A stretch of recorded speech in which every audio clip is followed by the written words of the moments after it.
alors qu'elle était invitée sur Europe 1 ce lundi 23 juin 2025 pour évoquer le lancement du Banijay Entertainment Creators Lab en partenariat avec YouTube. Alexia Laroche-Joubert n'a pas caché son irritation sur un tout autre sujet. La productrice est intervenue dans Culture Média aux côtés de Justine Riist, directrice générale de YouTube France, pour détailler leur programme destiné à accompagner des créateurs de contenu vers la télévision.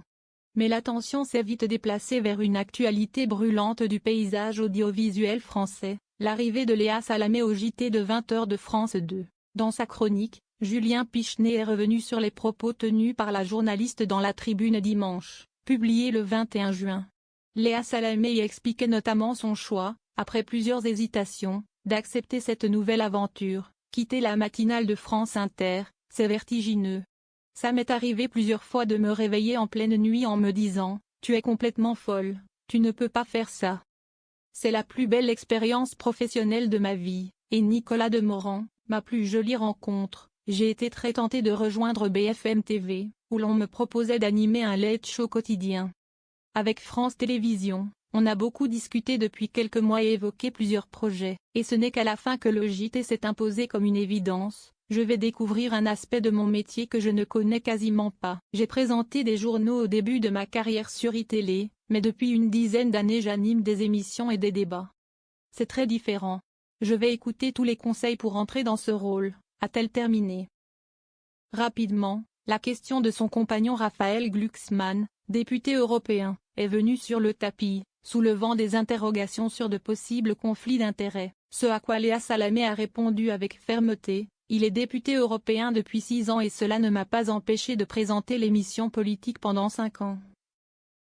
De faire l'interview du 14 juillet, le débat de l'entre-deux tours en 2022 ou d'avoir tous les politiques au micro le matin sur France Inter.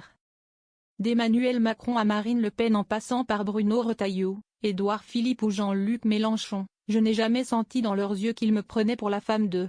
Et de préciser, mon couple n'est un secret pour personne. Mais on cloisonne énormément nos activités.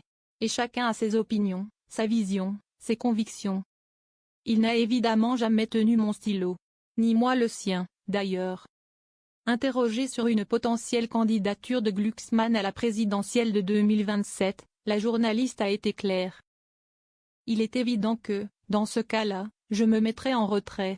Comme j'ai pu le faire déjà à 2 reprises sur France Inter lorsqu'il était candidat aux élections européennes.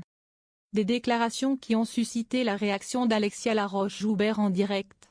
Indignée, elle a fustigé l'idée même de questionner une femme sur sa légitimité professionnelle à cause de son conjoint.